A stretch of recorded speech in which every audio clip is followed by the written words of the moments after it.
bonjour à tous. D'abord, on voulait remercier le BDE et donc Culture de nous avoir sollicité pour venir faire cette petite présentation. On est beaucoup de plaisir à être là parce que ça nous rappelle beaucoup de souvenirs. On était plus à votre place à l'époque.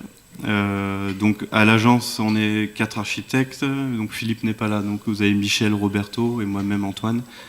On a à peu près, on a tous 30 ans d'ailleurs à l'agence. Pour vous situer à peu près l'âge qu'on a, et donc ça fait 6-7 ans qu'on est sorti de l'école d'architecture. Donc la présentation de l'agence, je ne vais pas vous la faire, elle a été plutôt bien faite. On est là pour vous présenter un projet de l'agence. C'est un projet particulier qui nous tient à cœur parce que c'est l'un des premiers projets qu'on a dessiné à l'agence. Donc c'est l'un de nos premiers projets, c'est aussi un projet qu'on livre en ce moment.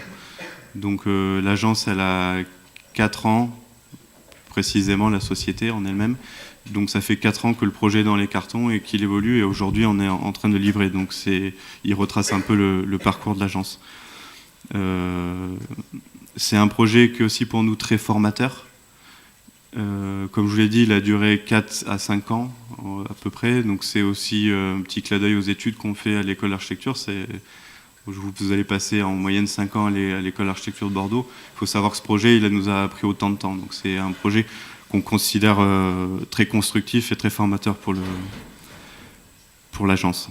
Tout au long de la présentation, vous allez avoir une frise chronologique qui permet de situer l'avancement du projet. Vous allez voir qu'il y a eu beaucoup de rebondissements, donc ça permet quand même de se situer dans le temps et de vous montrer un peu aussi qu'un projet, ça prend beaucoup de temps, c'est souvent remis en cause, et donc le temps d'un projet est très important dans une agence. Le projet qu'on va vous présenter, donc il se prénomme le Stella, c'est le nom de la résidence. Il s'agit d'une opération de logement qui est située avenue Thiers à Bordeaux, et au 308 bis, c'est-à-dire le voisin de l'ordre des architectes. Donc vous connaissez, j'imagine, très bien le site. Nous, on est situé, je ne sais pas si on voit la souris. Bon, tu peux montrer. À l'époque, il y avait un garage, une carrosserie qui était voisin du 308. La particularité de ce site, donc bien évidemment, c'est qu'il donnait sur l'avenue Thiers, qui est une avenue quand même majeure sur la ville de Bordeaux. En plus de ça, on est voisin donc d'un bâtiment qui est particulier pour un architecte, puisque c'est l'ordre. Et en plus de ça, on est sur un projet qui était mitoyen, donc avec l'ordre et des maisons voisines, mais il avait aussi une façade principale sur l'avenue Thiers et aussi une façade à l'arrière. Donc c'est un bâtiment où toutes ces façades étaient importantes. Elles n'avaient pas la même importance, bien sûr, mais on voyait le projet de partout. Donc il faut bien comprendre qu'à l'arrière du bâtiment, il y a aussi une rue. Donc il y a des vues, vous verrez, qui permettent d'apercevoir le projet.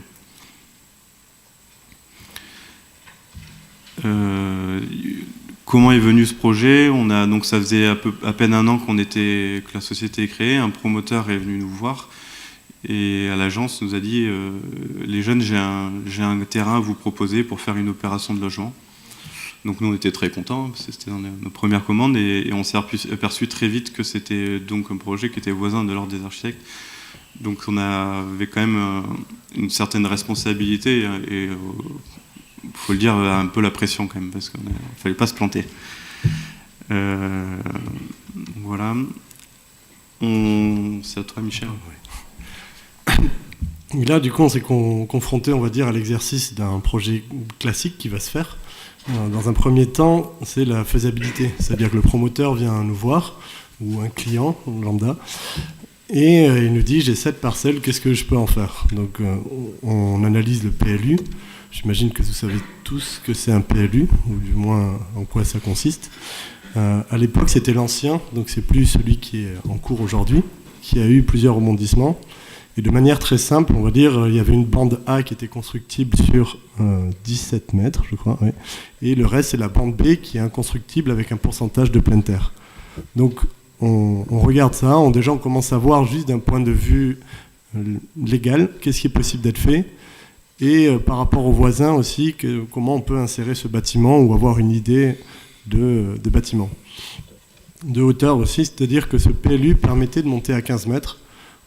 Si vous voyez l'avenue Thiers, aujourd'hui, elle est complètement disparate et on a de tout. C'est-à-dire qu'il y a des maisons, il y a des collectifs, il y a des choses plus ou moins réussies. Et surtout, c'est absolument pas homogène. Donc, pour nous, c'était vraiment un exercice qui était assez intéressant parce qu'on avait un rectangle plutôt simple avec cette emprise qui faisait 167 mètres carrés et 15 mètres de hauteur. De manière, on va dire, très simpliste ou simple, on vient finalement dessiner pour le promoteur. À ce moment-là, il faut dire qu'on n'a pas encore de contrat. C'est quelque chose qui est très courant, qui est un peu lâche, mais c'est souvent comme ça. Les promoteurs viennent voir et nous disent qu'est-ce que je peux en faire. Du moment où le bilan, on va dire, tourne, c'est-à-dire ils ont suffisamment à la fois de mètres carrés d'appartements par rapport au prix du terrain, ils se lancent et c'est à ce moment-là qu'on signe un contrat. Cette opération, elle est particulière parce que c'est une échelle très intermédiaire. On est au-dessus, on va dire, de 2-3 maisons qu'on peut gérer tout seul sans trop de difficultés. Ouais, on en a toujours. Et là, on est à 8 logements. On a déduit ça en ayant du stationnement au rez-de-chaussée et après aux étages, 2 logements sur 4 niveaux. Ça reste une faisabilité. Donc là, ce qu'on dégage, c'est une cage d'escalier. On connaît les normes de logement. On sait les surfaces moyennes des appartements. Il y en a qui sont orientés totalement sur la rue et l'autre qui est orienté complètement sur l'arrière. Avec ça, on va dire le promoteur, la maîtrise d'ouvrage, elle va calculer son bilan opérationnel, si c'est faisable ou pas.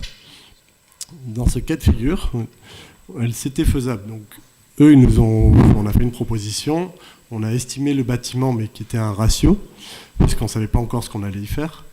Donc, on a commencé à chercher, on avait le droit à ce R+4, et on voulait une structure assez simplifiée, très expressive, et avoir on va dire, des remplissages à l'intérieur.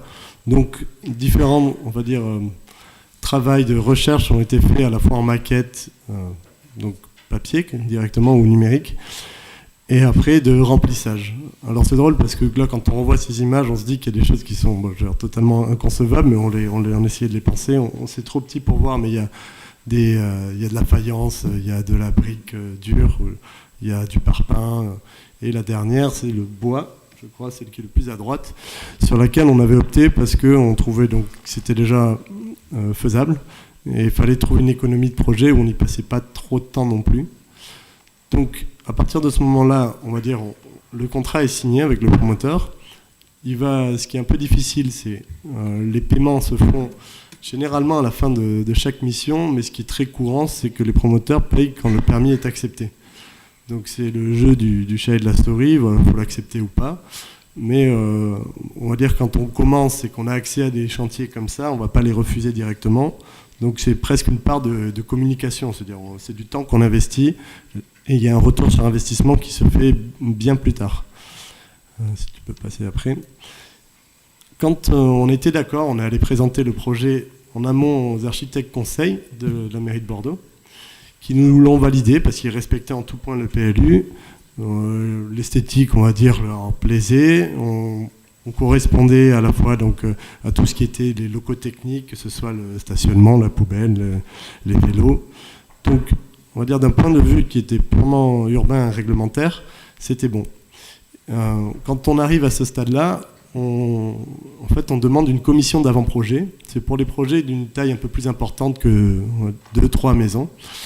La mairie de Bordeaux, avec tous les services, donc c'est-à-dire les services de la ville, de l'eau, du stationnement, se réunissent, on a un rendez-vous et cette commission, elle est présentée et de manière, je veux dire, latérale, quoi. Donc, ils ont accès au dossier un mois avant, il faut leur donner, et le jour de la commission, on débat qu'est-ce qui est bon, qu'est-ce qui ne va pas, voilà, qu'est-ce qu'il faut changer. Il y a un architecte conseil qui est là, qui parfois peut être très, très difficile, ou des fois encourager au contraire les jeunes architectes. Et suite à ça, c'est là où on peut savoir si on dépose le permis. C'est-à-dire s'il est déposé, on va dire la procédure est un peu plus simplifiée parce que c'est déjà tout est acquis en amont. Sauf que la veille du dépôt, on a reçu un coup de fil donc, de l'architecte conseil de la ville qui nous dit excusez-moi, j'ai oublié de vous préciser quelque chose de très important, c'est que le PLU est en cours de changement sur cette zone, ce qui n'était pas on va dire, visible sur Internet ou pour n'importe qui, un citoyen. Et donc, vous ne pouvez plus construire à 15 mètres la hauteur maximum, mais en fonction des deux voisins. Donc, on voit bien que les voisins, on va dire, sont pas très hauts. Du coup, on s'est dit, c'est pas possible, on va quand même le présenter. On avait toute une maquette, toute une belle présentation des images intérieures, extérieures, des coupes. Et on y va le jour même. Et bon, on était déjà informés, mais c'était foncé dans un mur. Et ils nous ont dit, c'est pas la peine, si vous le déposez, vous aurez un sursis à statuer. C'est-à-dire que la législation est encore en cours, mais on va vous mettre en fait un temps, et dans 3 mois, ce sera un nouveau PLU, donc vous serez hors PLU. Du coup, là, voilà, tout tombe, on pense que c'est fini et on va laisser tomber. Le promoteur, on n'est toujours pas payé à ce moment-là. Et voilà, il abandonne un peu, et là, on se dit, c'est con, c'est quand même une affaire conséquente pour notre première année. On essaye de rebondir et d'arriver à autre chose. Donc ce projet, comme l'a dit Michel, on avait une vraie envie à le faire. Jusqu'à maintenant, sur ce projet, on avait gagné 0, pas d'argent. C'était vraiment une envie de faire de l'architecture qui a mené le projet. On a rappelé le promoteur. Le promoteur n'y croyait plus du tout. Et nous, on l'a rappelé, il faut écouter, monsieur, on va réétudier le projet, on va tout faire pour que ça se fasse. Donc c'était un peu tiré par les cheveux, on a repêché le projet et on a réanalysé le nouveau PLU qui ne nous avait pas été communiqué jusqu'à maintenant. Donc les règles ont changé, on passe sur une parcelle toujours la même, la parcelle rectangulaire qu'on a toujours trouvé très intéressante. Et l'emprise, il n'y a plus de bande A, plus de bande B, on a une emprise 100%. C'est-à-dire qu'on a le droit de construire sur l'ensemble de la parcelle. On a le droit de construire sur l'ensemble de la parcelle. Par contre, la règle qui change et qui est radicalement différente, c'est, comme l'a dit Michel, c'est la hauteur. Dans ce nouveau PLU, on parle de filet d'auteur et le bâtiment s'adapte entre la moyenne, grossièrement, entre les deux voisins. Donc on prend la moyenne des hauteurs des deux voisins et ça nous donne un peu la hauteur à laquelle on a le droit de construire. Donc ça, on a présenté des petites maquettes au client pour lui expliquer clairement comment on allait repêcher le projet. Là, on a représenté le garage existant. L'idée, donc, est bien sûr de le démolir. Le nouveau PLU nous donne un gabarit enveloppe, ce qu'on appelait à l'époque gabarit enveloppe, donc cette fameuse hauteur, la possibilité de construire sur 100% de la parcelle, et dans lequel on doit inscrire notre projet. Du coup, on a essayé de reconstruire un parti architectural tenant compte de ce nouveau PLU, et c'est construit un bâtiment en 2 volumes. Le premier volume qui donne sur rue, qui lui, donc comme je l'ai dit, il s'aligne à peu près à hauteur des voisins sur ce fameux filet d'auteur. Et après, on a un deuxième volume à l'arrière qui est un deuxième alignement et vient plus discuter avec le bâtiment de l'ordre des architectes du 308, où on vient s'aligner à celui-ci. Et donc, il y a tout un discours qui se fait avec le bâtiment à côté, ce qui nous paraissait assez séduisant et un parti architectural intéressant. Ces 2 volumes génèrent une cour intérieure, une faille, dans laquelle vient se glisser la cage d'escalier et 2 courettes qui permettent d'éclairer les 2 volumes, le premier et le second en arrière-plan. Donc une fois ce projet refait, rebelote, le promoteur, lui, il refait ses calculs, il refait son bilan financier. Il s'aperçoit que le projet fonctionne économiquement pour lui. Et donc nous voilà repartis à présenter le projet en CAP, donc commission d'avant-projet à la mairie de Bordeaux. Cette fois-ci, ça se passe bien. On a le feu vert pour déposer un permis de construire. Et le permis de construire est accepté. C'est à toi. Donc le permis, il est accepté en décembre 2014. Toute l'année 2015, il ne se passe rien. En fait, le promoteur, lui, il disparaît. On n'a pas trop de nouvelles. On n'a évidemment pas payé. Mais bon, on a commencé à comprendre que ça allait être compliqué. Et en plus, du coup, en fait, ce qu'on a compris, c'est que le promoteur, lui, il n'avait plus de sous pour réaliser l'opération. Et du coup, il est parti chercher des nouveaux investisseurs qui reprennent l'affaire. Donc, voilà.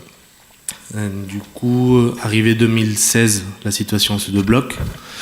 Et on démarre ce qu'on appelle le dossier consultation des entreprises, le DCE, avec un nouveau promoteur, sachant que l'autre il était toujours par là parce qu'il joue un peu le rôle d'apporteur d'affaires, et il va rester un peu accompagner le dossier, assurer le dossier à la place du nouveau promoteur pendant quelques mois jusqu'à qu'au bout d'un moment il disparaisse définitivement. Donc le DCE, on vous a mis les plans qu'on a produits pour ce DCE qui vont permettre un peu d'expliquer plus concrètement comment fonctionne le projet. Donc c'est assez simple, hein. On a un rez-de-chaussée qui est sur une cote de seuil d'inondabilité, donc on ne peut pas construire des volumes habitables. Donc tout simplement on installe le stationnement, on met les locaux communs, le hall, le local poubelle, cage d'escalier, les caves, et à partir de là on monte sur les étages supérieurs. Donc il y a 2 niveaux courants, on va dire, qui se répètent. Là on comprend bien les 2 volumes, comment fonctionnent entre eux. Donc vous avez je sais pas si on va la souris. Voilà. Donc vous avez le volume de droite qui donne sur l'avenue Thiers, donc avec la grande façade qui est visible aujourd'hui. De ce côté-là, on place les petits appartements, les T2. Donc il y a 4 T2, 2 par 2 quoi, sur 2 niveaux. Et de l'autre côté, à l'arrière, les plus grands logements. Donc on a 2 T3 avec une grande loggia, un petit espace aussi de ce côté-là qui permet de ranger pour ne pas avoir trop de bordel sur le balcon. C'est des plans qui fonctionnent, qui sont assez simples, hein. On essaye comme on peut d'éviter des pertes d'espace par de circulation. Donc bon, évidemment, on est quand même forcé de faire des entrées. Mais voilà, de manière assez compacte, les T2, ils sont assez efficaces. On utilise du coup les courettes intérieures pour éclairer les chambres, en évitant le mieux qu'on puisse les vis-à-vis entre appartements. Et du coup, entre ces 2 volumes, la cage d'escalier avec les gaines palières, tout le tralala qu'on apprend qu'il faut installer dans un projet, parce qu'il y avait plein de choses qu'on ne savait pas, qu'on a découvert au fur et à mesure, qu'on rencontrait des fournisseurs d'électricité, d'eau, voilà, donc des choses qu'on découvre. Et voilà, et du coup au dernier étage, qui était le plus bel appartement, celui qui permet un peu de financer l'opération en réalité, parce qu'il s'est vendu assez cher, un T4 qui en soi est pas très grand comme T4, mais qui a vraiment un intérêt, c'est la terrasse qui vient sur le volume de la rue. Et il y a un petit jeu spatial qui nous plaisait bien, c'était de faire continuer le volume de la cage d'escalier comme une sorte de volume vitré tout en haut, qui est privatisé. Du coup ça lui fait une entrée, un espace en plus, que nous on appelait une sorte de jardin d'hiver, parce que voilà, comme ça on n'était pas dans les réglementations thermiques, mais ça permettait d'avoir une spécialité un peu différente, un usage, un entre-deux entre ces terrasses et puis la distribution un peu plus classique de l'appartement. Voilà. Cette terrasse, elle venait se mettre un peu en retrait par rapport à la rue, ce qui a permis de générer un peu cette spatialité, une sorte d'anomalie en façade où les niveaux ne sont pas tous de la même hauteur. On vient un peu s'élancer en façade par cette sorte de jardinière qui met une distance vis-à-vis de la rue, et en même temps dans le séjour, on a un peu cet effet où on ne voit pas forcément le plafond. Quand on rentre dans le séjour, on ne voit pas forcément le plafond tout au bout. Les vitrages ils passent un peu au-dessus, et il y a un petit effet spatial qui nous semblait assez séduisant. Voilà. Donc une fois le DCE dessiné, on commence à chercher des entreprises. Faut savoir qu'un DCE, nous on travaille, ça représente beaucoup de travail, de commencer à dessiner un bon carnet de détails pour affiner le projet, pour qu'après les entreprises chiffrent au plus près le projet. Évidemment, on a un peu explosé le budget. Donc, on était plus cher que ce qu'on pensait, et que ce qu'il avait prévu, notre promoteur. D'autant plus que lorsque la démolition a démarré, il y a eu des surprises. On a eu plus d'amiante que de prévu, qu'est-ce qui avait été indiqué dans les diagnostics. Et comme c'était un garage, ben forcément il y a des cuves d'huile qui étaient un peu cachées partout, qu'il a fallu évacuer, qui représentait un coût supplémentaire. Bon, tout ça qui se rajoute au bilan et qui, en fin de compte, ben, on voit que le bilan ça tourne pas. Donc encore une fois, le projet est un peu en danger. On ne savait pas trop comment y arriver. Le premier du coup investisseur, celui qui est parti chercher un second investisseur, il s'est débrouillé pour vraiment. Lui, il avait vraiment envie de le faire aussi, ce projet. Donc, il a tout fait pour qu'il se fasse. Donc il est parti chercher de son côté une autre entreprise différente de celle que nous on avait consultée, une entreprise générale qu'on connaissait pas. On s'est un peu renseigné sur elle. À peu près ça allait, les confrères qu'on a consultés, qu'on a demandé, ils nous ont dit c'est une petite entreprise, ça, vous allez voir, ça va bien se passer. Il faut savoir que c'était surtout une entreprise de gros œuvres qui va sous-traiter le reste. Donc tout le début du chantier, ça s'est plutôt bien passé dans le bordel classique d'une parcelle un peu étriquée, où on n'a pas trop de place sur rue pour stocker. Donc pendant qu'on fait le chantier, on déplace les outils qui vont aller ailleurs. C'est compliqué, les installations de chantier. Bon, je ne vous raconte pas combien de temps les ouvriers sont restés sans toilette et rien. Mais bon, le projet, le gros œuvre avance. Notre entrepreneur, lui, c'est le monsieur en costard, donc qui revenait d'un baptême ou je ne sais pas quoi. Et qui était sympathique, qui essayait de tout faire aussi pour que ça fonctionne. Il s'intéressait vraiment au projet, il essayait de comprendre un peu nos attentes. Même des fois, il se mettait lui-même à faire de la maçonnerie. Donc c'est la personne qui est en bas à gauche. Voilà, donc il travaillait quoi. Et donc toute la phase gros œuvre, ça s'est plutôt bien passé. Je dirais que c'est quand on arrive vers la fin où on doit commencer à goupiller le reste des lots, notamment les menuiseries, pour arriver à faire ce qu'on appelle le hors-d'air. Il n'y a rien qui se passe. L'entreprise n'arrive pas à trouver un sous-traitant au prix que lui qu'il avait demandé, qu'il pensait en trouver. Donc ça devient un peu tendu parce que pendant 2-3 mois, on est resté sans fenêtre. Lui, il n'avait pas envie de se prendre des pénalités de retard, donc il a quand même commencé à faire du placo, plein de trucs à l'intérieur, sans fenêtre, donc c'était un peu limite. Mais bon, on a petit à petit sorti, mais on commençait à accumuler pas mal de pénalités de retard.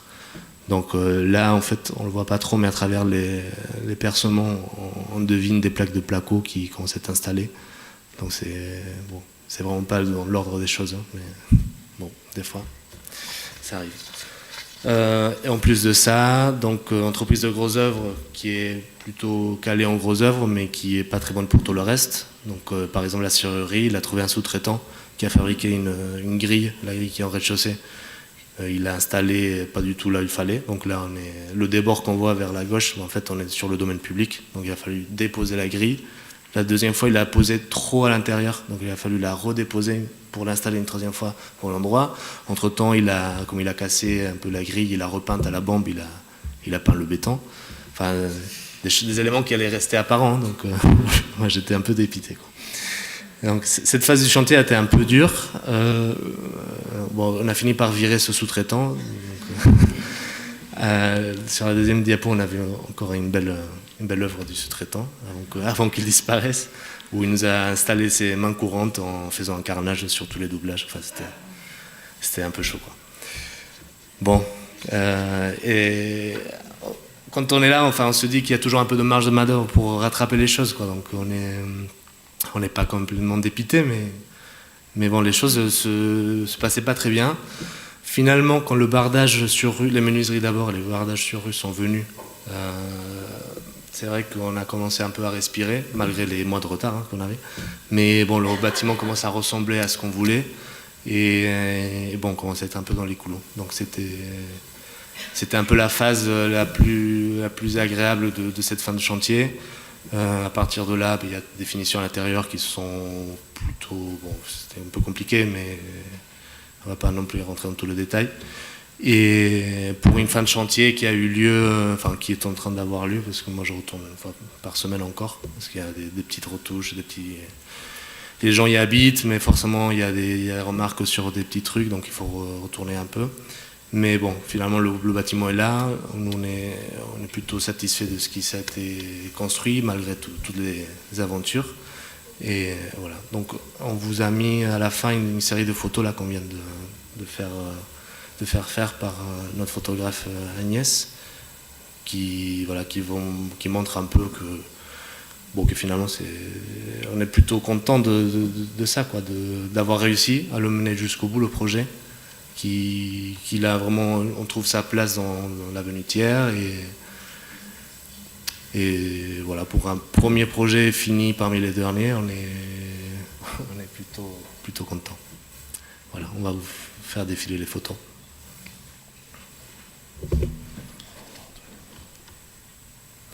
Là par exemple, un truc qui est intéressant, il y a un des appartements, le grand appartement qui est en R+1, la personne qui a acheté était architecte d'intérieur, donc il avait une certaine sensibilité.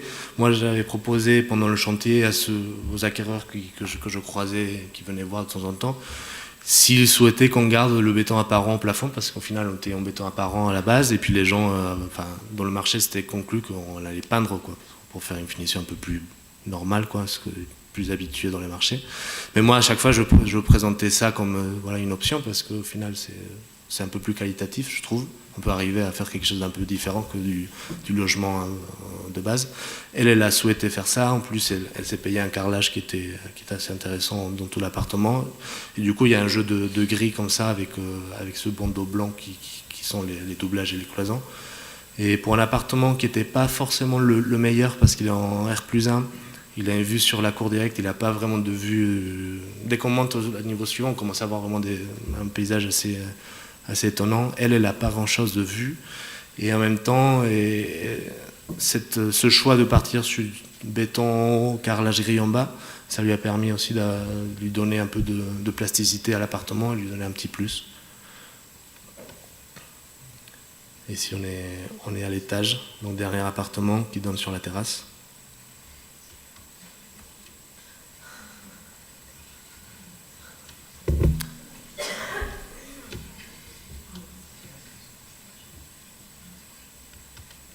Donc vous voyez, il y a des parties qui restent apparentes en béton, qui ne sont pas forcément nickel, c'est pas du béton de folie, mais en même temps qui retrace un peu l'histoire du projet.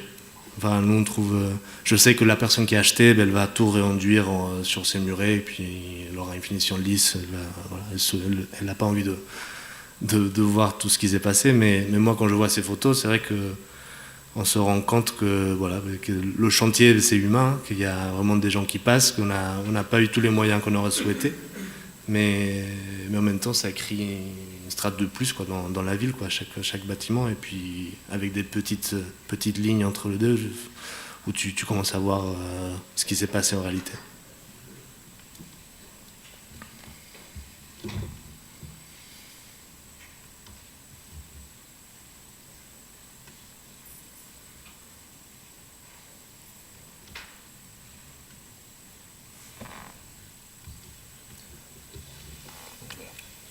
C'est la dernière photo.